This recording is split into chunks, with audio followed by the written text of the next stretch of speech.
Oh my god, stop. What are you doing? Eating a taco from Taco Bell? You really shouldn't be eating that. Oh joy, here we go again, diving headfirst into yet another riveting episode of this absolute brain rot.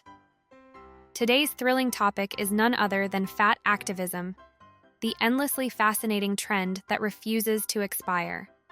Yes, because what the world really needs is more lectures about body positivity from people who have clearly never met a salad they liked. It's truly inspiring to see such a noble cause being kept alive longer than the leftovers in your fridge.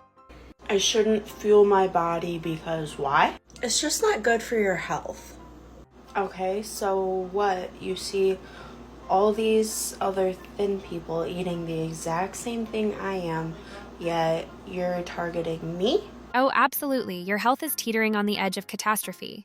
But sure, let's pretend random strangers are constantly approaching you with unsolicited diet advice. Because that's a totally realistic scenario and not at all a product of overactive imaginations. It's truly heartwarming to see people concoct elaborate fantasies just to fuel their indignation. If only they put as much effort into, say, not inhaling tacos like they're going out of style, we might all be a bit better off. Well, yeah, because they're thin. They don't need to be told anything. Oh, so I see. You're just fat phobic, and anytime a fat person is happy living, you don't want them to be. You have to do something about it. You just have to, right? Yeah, well, guess what? I don't give a fuck. I'm gonna eat my taco. Oh, absolutely. If people are actually approaching you to suggest a diet, it's definitely not because they're villains plotting your demise. No, they're just oddly invested in your well-being, more so than you apparently are. But let's be real. This never happens. It's just another imaginary scenario cooked up for a dose of online outrage. The sheer creativity it takes to fabricate these grievances is almost commendable. Maybe channel that energy into something useful, like reality. Get a grip. Things Plus Size Travelers Hate Part 2. Oh, fantastic. The comedy duo is back, ready to entertain us with their latest act. That's the same two clowns who were demanding everyone on the plane to chip in for their extra seat, because one just isn't enough for their giant bodies. It's almost touching how they believe the world owes them comfort and convenience at everyone else's expense. Perhaps they should consider that the issue isn't the seat size, but their unwillingness to make personal changes. It's a remarkable display of entitlement and self-importance, truly. But let's see the issues they found this time.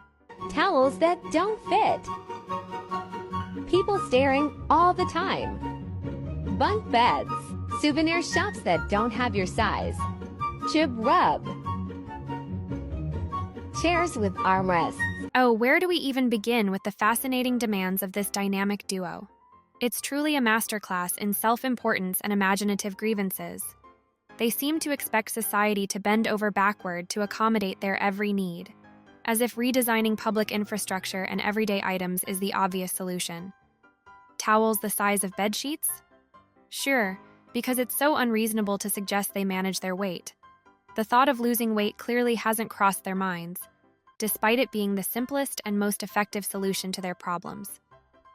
These individuals want us to overlook the fact that they can't fit into standard chairs and demand everything should change for their extra comfort. It's almost endearing how they think the world owes them convenience. The sheer audacity to expect everyone to provide bigger seats for free is astounding. And they're baffled that people stare, much like one would if someone dressed in a clown outfit and wandered around town. When it comes to clothing stores, the idea that businesses don't stock their size because it's not common sense escapes them. Retailers stock what sells, and it's not their fault if there's insufficient demand for larger sizes. Running a business means catering to the majority, not a niche market that doesn't drive sales. The chub rub issue? A classic case of ignoring the root problem: fitness. Instead of complaining, maybe they should consider hitting the gym. In essence, all these grievances boil down to one simple, self-inflicted issue: an unwillingness to address their health and fitness. It's not society's job to remodel everything to suit them. The solution to their problems is glaringly obvious and entirely within their control.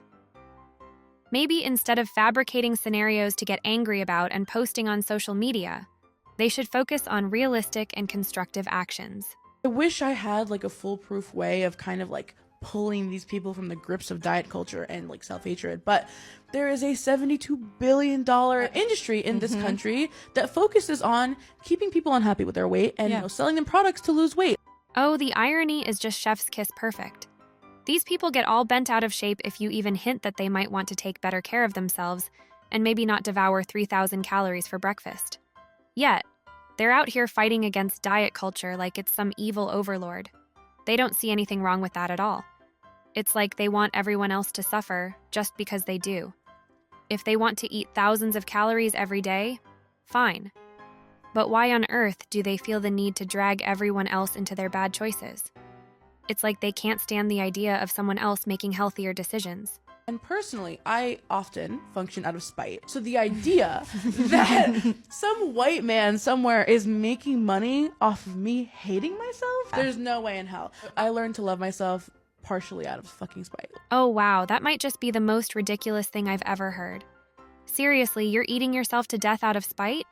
How absurd is that? These imaginary white men you blame for diet culture have no idea you exist. You're not making any grand statement with your actions.